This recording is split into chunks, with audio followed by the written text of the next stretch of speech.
मुल्क की मईशत और अवामी ज़िंदगी के लिए बिजली बुनियादी ज़रूरत है, लेकिन पाकिस्तान में इस वक्त बिजली ज़रूरत से ज़्यादा एक बोझ बन गई है। पावर सेक्टर का जो बहरान है वो मुल्क के तमाम शुबों को गहरे अंधेरों में धकेल रहा है। बिजली पर टैक्सेस और कैपेसिटी पेमेंट्स ने जहां शहरियों के लिए परेशानी बढ़ाई है, वहीं छोटे बड़े कारोबारी तबकों की परेशानियों में भी बेपनाह इजाफा हो गया है। पावर सेक्टर के बहरान की जिम्मेदार कोई एक हुकूमत नहीं है। 2021 तक एनर्जी चार्ज कैपेसिटी चार्ज से ज्यादा था। कैपेसिटी चार्ज एक रेंट है, एक तरह का किराया है। कैपेसिटी चार्जेस में 50 से 60% तक कर्जों की मद में सार्फिन को अदा करना पड़ता है।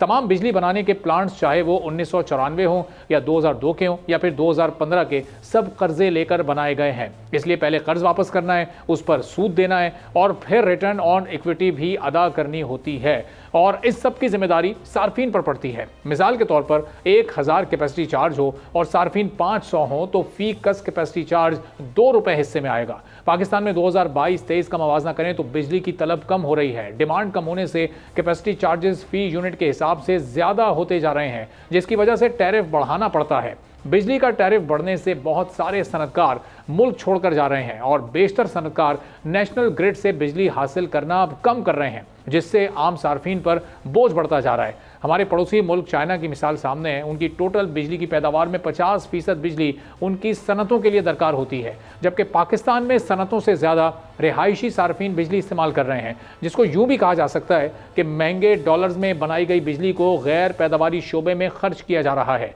बिजली की कम होती तलब की वजह से माहिरीन का यह अंदाज़ा है कि कैपेसिटी चार्जेस से जान छुड़ाना मुश्किल ही नहीं, नामुमकिन हो जाएगा।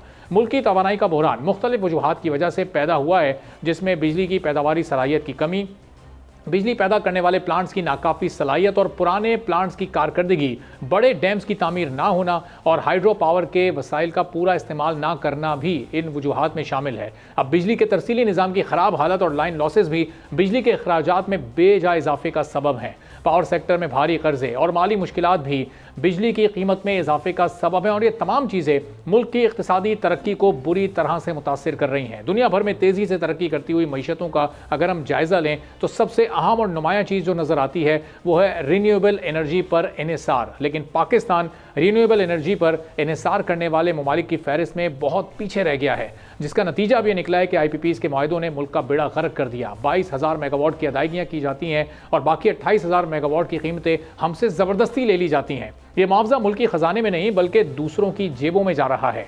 एक मारूफ सनतकार के मुताबिक मुल्की ताजिर कमोबेश ₹100 फी यूनिट बिजली खरीद रहे हैं और पीक आवर्स में ये रेट इससे भी ज़्यादा हो जाता है तो आप सूरत-ए-हाल की संगीनी का अंदाज़ा लगा लें। हुकूमत बाहर से सरमायाकारी और सरमायाकार ढूंढ रही है, मगर अपना सरमायाकार मुल्क से भाग रहा है। सिफारत खानों के बाहर आप रश देख लें, आपको अंदाज़ा हो जाएगा कि किस कदर लोग इस वक्त मुल्क से बाहर जाना चाहते हैं। पाकिस्तान $15 बिलियन से ज़्यादा के फॉसिल फ्यूल्स इंपोर्ट करता है, जो मुल्क की ज़र मुबादला के ज़खायर के हिसाब से कुल इंपोर्ट का 1/4 से 1/3 के दरमियान बनता है। सस्ती बिजली बनाने के ज़राए वक्त की अहम ज़रूरत है। एनर्जी एक्सपर्ट्स के मुताबिक थरकोल के ज़खायर को दुगना करके मुल्क में सस्ती बिजली पैदा की जा सकती है। एक अंदाजे के मुताबिक थरकोल के जरिए बिजली पैदा करने की लागत तकरीबन ₹4 फी किलोवाट फी घंटा है।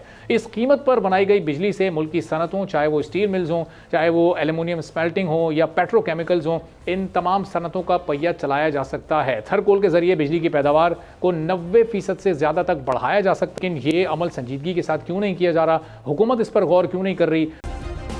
सब्सक्राइब करें और बेल दबाएं ताकि कोई खबर रह न जाए।